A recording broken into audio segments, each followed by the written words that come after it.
Good morning. As I wait for my bus to take me to Mollywood, let me share something with you, something another person shared on Facebook.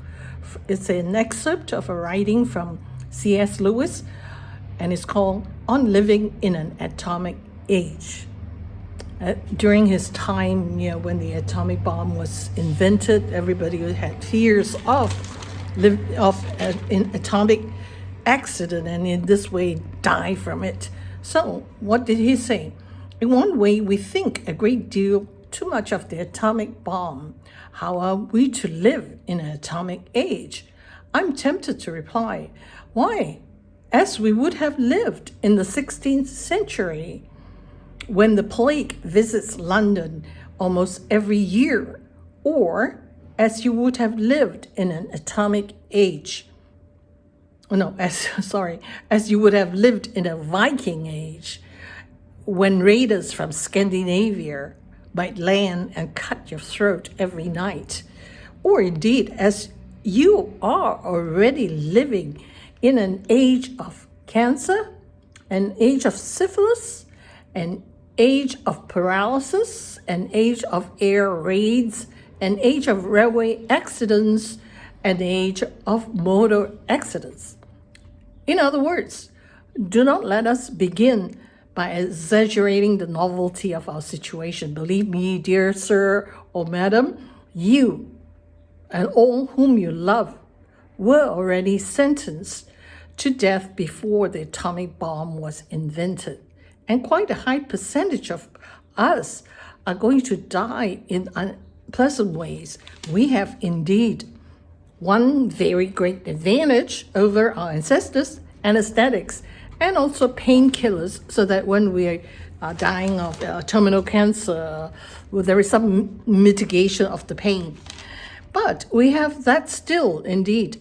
It is perfectly ridiculous to go about whimpering and drawing long faces because the scientists have added one more chance of painful and premature death to a world which already bristles with such chances, and in which death itself was not a chance at all, but a certainty.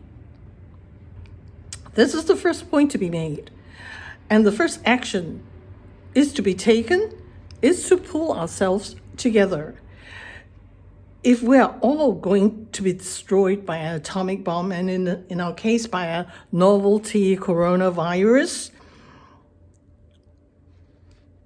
let that bomb comes, let that virus comes, but find us doing sensible and human things. Let us not forget our humanity. Let it come find us doing these things: praying, working, teaching, reading, listening to music, bathing the children, playing tennis, chatting to our friends. It says here in over a pint or coffee. We can't do that anymore. We can't congregate, because of social distancing. But anyway, we can still chat. We can still text and call, not huddled together like frightened sheep. A microbe may come and break our bodies, but it does not need to dominate our mind.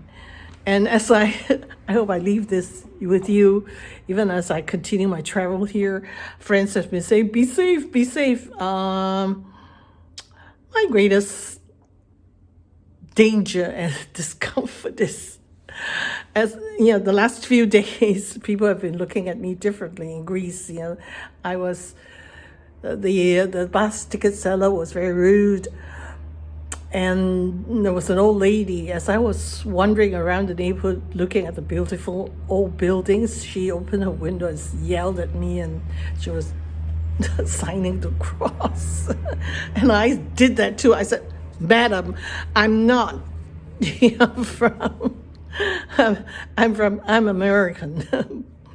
But like I told my friends, I hope I survive this abuse, but I'm not going to cut short my holiday. I'm not going to cut it short. I have a determined plan, and I'm going home too because I got notification from my airlines that they will be flying me home, albeit they changed the time of the flights. So I'm going home at the end of all this. But the museums are closed, the churches are closed, and the food is bad. Okay, that's just coffee shops open, and some restaurants they're open for takeout only, and even so the menu is like horrible, and the food. Eat some great Greek food. No, the food is horrible. What food? But I hope I survived the abuse from the locals, from the uninformed locals as I continue. And everything is paid for already. I'm not gonna just up and go and leave. I'm going to finish this. I'm going to record. I'm going to write and take photographs.